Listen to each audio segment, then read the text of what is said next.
इस टेम्परेचर को सेट करने से दोस्तों आपको फ़ायदा ये होगा सबसे बड़ा कि एसी को इस टेम्परेचर को अचीव करने में टाइम नहीं लगेगा। जब एसी जल्दी इस टेम्परेचर को अचीव करेगा तो इसका कंप्रेसर वो जो है वो जल्दी ही कम स्पीड पर वर्क करने लगेगा, तो हमारी इलेक्ट्रिसिटी को सेव करने लगेगा। इसी के वहाँ पे दोस्तों हमें नॉन इन्वर्टर ही लगाना चाहिए, क्योंकि नॉन इन्वर्टर एसी जब वो टेम्परेचर अचीव नहीं करेगा तो उसका compressor bar bar on off नहीं होगा। तो इस तरह से हमारे इन्वर्टर एसी को खरीदते हुए जो पैसे लगेंगे वो भी बचेंगे और इसी के साथ साथ हमारी बिजली का बिल भी वो भी कम आएगा। अस्सलाम वालेकुम दोस्तों, वैसे तो एसी हर घर में मौजूद नहीं होता, लेकिन गर्मियों में सख्त गर्मी की वजह से एसी इस्तेमाल करना हर बंदे की ख्वाहिश है, लेकिन ज़्यादा बिलों की वजह से हर बंदा ही परेशान है। तो दोस्तों आज की इस वीडियो में हम डिस्कस करेंगे कि एसी को हम किस तरह से इस्तेमाल करें कि हमारी बिजली की बिल में जो है वो कमी है। तो सिंपल आपकी जो बिजली का बिल है वो कम होगा। एसी इन्वर्टर ख़रीदना चाहिए या नॉन इन्वर्टर, और इसी के साथ साथ इन्वर्टर एसी हम कहाँ पर इस्तेमाल कर सकते हैं और नॉन इन्वर्टर हम कहाँ पर इस्तेमाल कर सकते हैं। सबसे पहले दोस्तों हम बात कर लेते हैं नॉन इन्वर्टर और इन्वर्टर एसी में क्या फ़र्क है, यानी कि ये कैसे काम करते हैं। तो दोस्तों जो नॉन इन्वर्टर एसी होता है वो क्या करता है, उसमें जो कंप्रेसर होता है जो कूलिंग का काम करता है वो बार बार ऑन ऑफ होता है, यानी कि हमने जो टेम्परेचर अपने रूम में सेट किया होता है तो वो जैसे ही अचीव होता है तो वो बंद हो जाता है। फिर जब टेम्परेचर हमारे रूम का डाउन होता है तो वो दोबारा से ऑन होता है। जब वो दोबारा ऑन होता है तो दोस्तों वो लोड लेता है। तो जब वो लोड लेता है तो इसका मतलब वो ज़्यादा इलेक्ट्रिसिटी कंज्यूम करता है। आपको पता है कि जब भी हम लोड वाली कोई भी चीज़ चलाते हैं तो वो एकदम से जब हम चलाते हैं अचानक फर्स्ट टाइम वो लोड लेती है और लोड के साथ हमारे काफ़ी ज़्यादा यूनिट जो है वो मीटर पर गिर जाते हैं। इन्वर्टर एसी होता है वो क्या करता है, जो कमांड हमने अपने एसी को दी होती है, जो टेम्परेचर हमने सेट किया होता है वो जैसे ही अचीव होने लगता है, अचीव होने से पहले हमारा एसी जो है वो उस कंप्रेसर की स्पीड को रिड्यूस कर देता है। यानी कि कंप्रेसर जो पहले 100% वर्क कर रहा था अब वो 10-15% वर्क करने लग जाता है, और ये तब तक कम वर्क करता रहता है जब तक हमारे कमरे के अंदर जो टेम्परेचर है वो अचीव रहता है।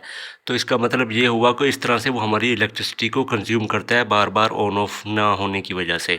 अब हम बात करते हैं दोस्तों नॉन इन्वर्टर एसी हम कहाँ पर इस्तेमाल कर सकते हैं। दोस्तों अगर हमें किसी टीवी लॉन्च में, किसी रिसेप्शन पे या किसी हॉल में या किसी शॉप पे अगर हमने एसी लगाना है, तो यानी कि जहाँ पर लोगों का आना जाना है, तो वहाँ पे दोस्तों हमें नॉन इन्वर्टर ही लगाना चाहिए, क्योंकि नॉन इन्वर्टर एसी जब वो टेम्परेचर अचीव नहीं करेगा तो उसका compressor bar bar on off नहीं होगा। तो इस तरह से हमारे इन्वर्टर एसी को खरीदते हुए जो पैसे लगेंगे वो भी बचेंगे और इसी के साथ साथ हमारी बिजली का बिल भी कम आएगा। जो अगर इसके बरक्स इसके बाद जो दोस्तों इन्वर्टर एसी है वो हमें रूम ही लगाना चाहिए, क्योंकि रूम में जो है हमारा जो टेम्परेचर है वो अचीव होता है और अचीव होने के बाद काफ़ी टाइम तक रूम में स्टे करता है। तो यहाँ पर कंप्रेसर जो है वो इन्वर्टर एसी को ही हम प्रेफर करेंगे। तो यहाँ पर हमें इन्वर्टर एसी लगाना चाहिए ताकि हमारा compressor bar bar on off ना हो। अब हम दोस्तों बात कर लेते हैं एसी को हमने इस्तेमाल किस तरीके से करना है। तो दोस्तों एसी को इस्तेमाल करने से पहले अगर आपने फ़र्स्ट टाइम इस्तेमाल करना है गर्मियों में फ़र्स्ट टाइम, तो आपने एसी का जो आउटर है उसको आपने अच्छी तरह से साफ़ कर देना है। साफ़ करने से मुराद ये नहीं कि आपने कपड़े से साफ़ कर देना है, आपने उसको वॉश करना है। वॉश का मतलब ये कि उसके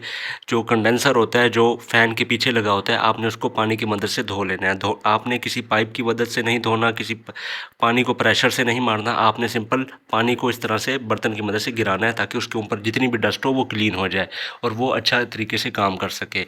आपने उसके बाद दोस्तों जो इंडोर होता है, इंडोर के अंदर जो जालियाँ हैं ये वाली, इनको आपने अच्छी तरीके से साफ़ कर लेना है। साफ़ कर लेना है और उसके बाद दोस्तों अगर आप इसको यूज़ कर रहे हैं तो आपने महीने में 3 दफ़ा इसकी इंडोर वाली जालियाँ और महीने में 3 दफ़ा आपने इसका आउटडोर को जो है दोस्तों वो साफ़ कर लेना है, धो लेना है। इसके बाद आपको पता है दोस्तों जो एसी का आउटडोर होता है वो हम बाहर छतों पर लगाते हैं या दीवार पर हम लगा देते हैं, किसी भी दीवार पर जहाँ पर जो सनलाइट है वो डायरेक्ट उस पर पड़ती है। आपको पता है कि एसी का जो आउटडोर होता है उसमें पहले ही बहुत ज़्यादा हीट होती है, काफ़ी ज़्यादा वो जो है हीटअप होता है, और जैसे ही सूरज की रोशनी उस पर पड़ती है तो वो और ज़्यादा हीटअप होता है। तो इस तरह से उसकी काम सलाहियत जो है वो कम हो जाती है। तो आपने क्या करना है, एक रिफ्लेक्टिंग पैड लेना है, तो वो उसके ऊपर आपने लगा देना है। उसके ऊपर सिंपली शीट सी रिफ्लेक्टिंग पैड वाली लगा देनी है या आपने उसके ऊपर शेड लगा देना है। बेहतर तो यही है आप उसको किसी जो है वो सायादार जगह पर लगाएं। अगर आपके पास जगह नहीं मौजूद अगर आपके पास कुछ ऐसी तरह की जगह नहीं मौजूद जहाँ पे आप सायादार जगह पे लगा सकें, तो जब भी आप एसी को आउटडोर में लगाएं तो उस पर रिफ्लेक्टिंग पैड लाजमी लगवाएं ताकि जो सूरज की रोशनी है वो हमारे एसी के आउटडोर पर ना पड़ सके। दोस्तों सबसे मेन इंपॉर्टेंट वो ये कि एसी का टेम्परेचर वो हमें कहाँ तक सेट करना चाहिए। तो एसी का जो टेम्परेचर है वो दोस्तों हमें 25, 26 और 27 पे सेट करना चाहिए। ये मैं आपको एक आजमाया हुआ बता रहा हूँ, इस पर बहुत अच्छा रिजल्ट मिलता है, कूलिंग का भी और बिजली के बिल का भी। आपने तीनों में से कोई भी एक डिजिट सेट कर लेना है। शुरू में आपको ये टेम्परेचर बहुत कम महसूस होगा, लेकिन 1-2 घंटे के अंदर अंदर जैसे ही कूलिंग पूरी हो जाएगी रूम में तो आपको पता भी नहीं चलेगा कि आपका एसी जो है वो कम टेम्परेचर पर चल रहा है। तो आपने दोस्तों क्या करना है कि इसका टेम्परेचर 25, 26 या किसी एक डिजिट पर रखना है। इस टेम्परेचर को सेट करने से दोस्तों आपको फ़ायदा ये होगा सबसे बड़ा कि एसी को इस टेम्परेचर को अचीव करने में टाइम नहीं लगेगा। जब एसी जल्दी इस टेम्परेचर को अचीव करेगा तो इसका कंप्रेसर बोर्ड जो है वो जल्दी ही कम स्पीड पर वर्क करने लगेगा, तो हमारी इलेक्ट्रिसिटी को सेव करने लगेगा। इसी के साथ साथ मैंने आपको बताया कि जब तक कूलिंग स्टेट रूम में रहेगी तब तक दोस्तों एसी का जो कंप्रेसर है वो स्लो स्पीड पर वर्क करता रहेगा। तो आपने अपने कमरे के जो डोर हैं उनको लाजमी बंद करके रखना है, बार बार नहीं खोलना, ताकि जो हमारी एसी की जो हमारा कंप्रेसर है वो स्लोली वर्क कर सके, ताकि जो हमारा कंप्रेसर है वो भी हमारी बिजली को सेव करता रहे, हमारी कूलिंग जो है वो भी कमरे में सेव रहे।